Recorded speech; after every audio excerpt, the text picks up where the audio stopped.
how do we raise healthy children when we have a difficult in-law, or we have a challenging aunt or uncle, in other words, our sibling, or maybe one of the people that's challenging is our children. What do we do when we have an adult child causing problems?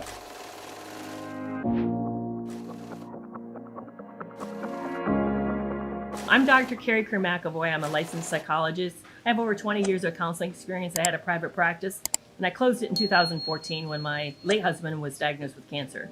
And then I'm now a narcissistic abuse survivor, but I realized that I've been a survivor of abuse pretty much most of my life.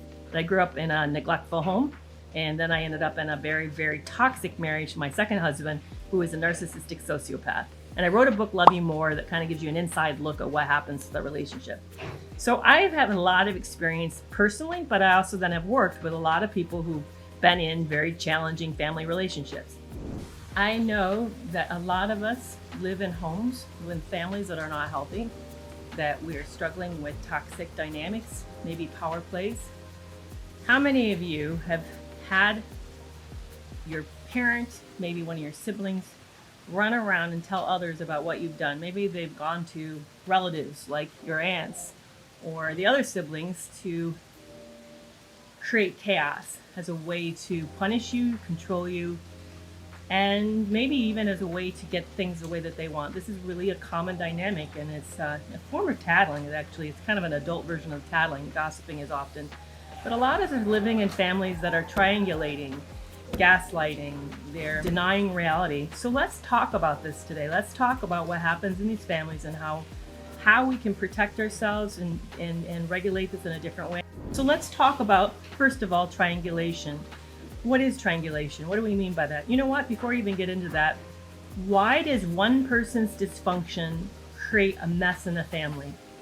How does that happen? Well, it's interesting because all of us have what's called ego strengths. It's things that you're born with, your ability to cope with stress, your ability to manage your impulses. Maybe it's your ability to have insight in what's happening around you, how you handle your emotions, and whether or not you know how to soothe yourself. These are things that are called ego strengths. And just like your ability to know directions and your ability to be good at math or good at writing, you have different levels of ability when it comes to ego strength. So some of us are really good at handling our emotions, that when we feel super upset, we know how to sort of breathe and stand back, process it. We know what story to tell ourselves. Others of us feel overwhelmed and controlled by the feelings. Some of us have really good insight into situations, and we show good judgment, and we're able to sort of reflect on what we see happening and our role in it, and then we're able to make a good decision about what we want to do about it. But not all of us do all these skills the same. Some of us are way more unaware. Some of us are kind of have an odd way of thinking about things, an odd interpretation of reality. We tend to maybe, for example, interpret it from a negative standpoint, or we interpret it from an overly personal standpoint, and we see everything through the grid of what it means to me. Let me give you an example. I once heard a pastor tell this story that I thought was fascinating. He was preaching at a conference, at a seminar, and at the seminar, there was a couple front and center that occupied an expensive seat. And while he was giving his sermon, he noticed that the man of the couple had fallen asleep. And remember, this was an expensive seat. And in his thought, as he was telling the sermon, he thought to himself, why would that couple spend all this money for that expensive seat to come hear me speak and then fall asleep? Who would waste money? But why waste that seat for someone else who might really want to come and see me, not just fall asleep?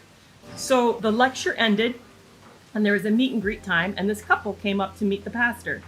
And the woman started speaking for the both of them, and she said, Pastor, thank you so much for this fantastic seminar, for our chance to come meet you. My husband, the man who slept through the sermon, my husband has so wanted to see you. See, he's dying of cancer.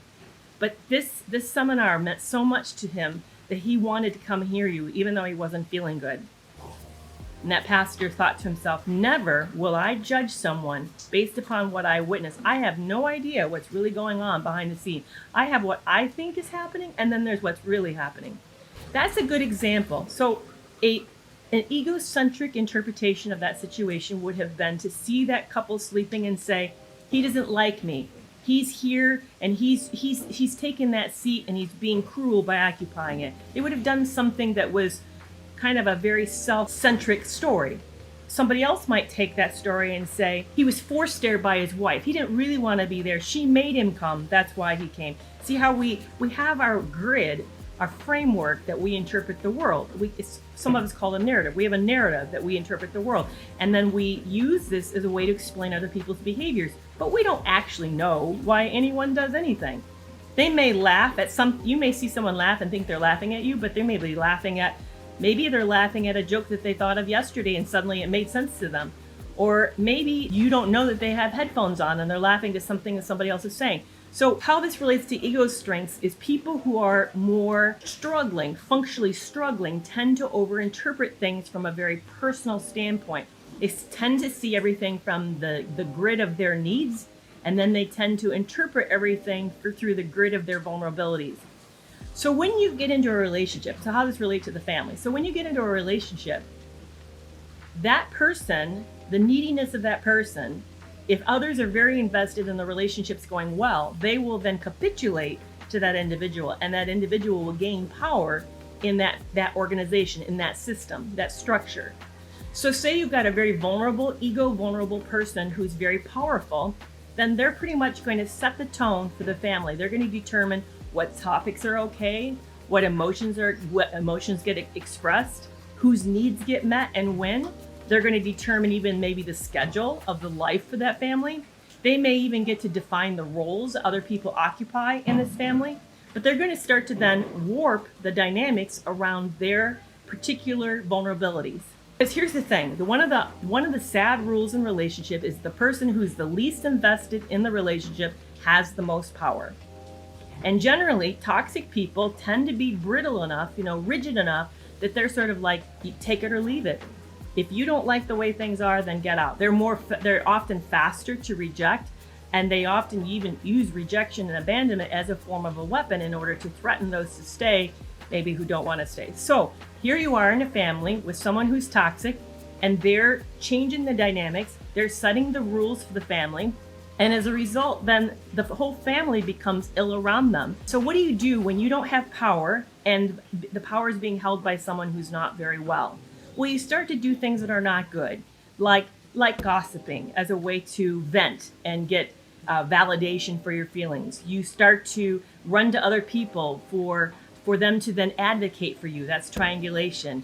You might even invalidate or run people down. You might gaslight. You might do all sorts of things as a way to sort of shore up your weak standing in that family in order for you to be safer. So that's the sad thing about families, is that the family is only as well as the most ill person is in the family. Let me say that again. Your healthiness in your family is only as healthy as the weakest person in your family. So if you've got somebody who's really not doing well, then your family probably is not doing well. And as a result, we then do all sorts of things to sort of try to manage our safety in the midst of that. What feelings we're willing to reveal, how close we're willing to get to each other, where we look for our needs and with whom we look for our needs. We tend to do all these types of things as a way to manage the lack of safety. So that's what this webinar on February 9th is going to be talking about. It's going to be talking about the toxic dynamics and then what we do to cope with them. Because here's the thing, some of us, we don't really have a choice who our in-laws are. Let's be honest. You may not even have a choice about who your parents are or who you have as a sibling. You can control what your boundaries are with this person, but chances are in these systems, they put a lot of pressure on their family members. They will get other people involved and weighing in. You'll get all sorts of pressure. Let me get a for instance. I was recently at a family event, and it was they called us up to the front for prayer. And then the pastor started praying for family unity. And I knew that it was about me, that I had been being talked about enough because I wasn't playing by the family rules enough, that this pastor had been told that I've been, troubled or causing trouble, and that he then publicly in front of everybody prayed for unity. That's embarrassing. When that happens, when we get that kind of pressure, that really puts a lot of weight on us to change back. It's a big message to not be different, to comply with what's happening. So it's not always just as simple as ignoring it Or, people often say, just have better boundaries. What's wrong with you? It's your boundary problem. It's not always that simple as a boundary problem. Because it often involves people that are really, really important to us. And we're going to lose relationships that we may need, we may rely on. So there's a lot of weight on family members to comply. It's different when we're talking about romantic relationships. That's, in fact, I've noticed in this arena of narcissistic abuse, we really focus heavily on pathological love relationships. There's not enough focus and not enough talk about what happens in the context of families and with children. So part of the challenge is then how do we raise healthy children when we have a difficult in-law, or we have a challenging aunt or uncle, in other words, our sibling, or maybe one of the people that's challenging is our children. What do we do when we have an adult child causing problems? I don't know how many parents I've heard from who've gotten a hold of me about a child who's siphoning off all of the family inheritance resources in order to manage from one crisis to another, that they get in trouble, they need money, they promise they'll pay it back, they promise they're different, they don't pay it back, and the next thing you know, there's another crisis, and then they need more money, and before you know it, these people who should be heading into retirement don't have the money to do that. It's really, really difficult. There's an upcoming webinar on February 9th at 12:30 to 2 o'clock Eastern Standard Time. If that's something that you would find really fascinating or helpful, be sure to go, because it's going to be a panel of survivors of toxic families, narcissistic families, and also some of them are co-parenting with a very challenging ex. So if that sounds like something you're coping with, then I think this would be a really helpful webinar. So I see you guys, and you have a great weekend. Bye-bye.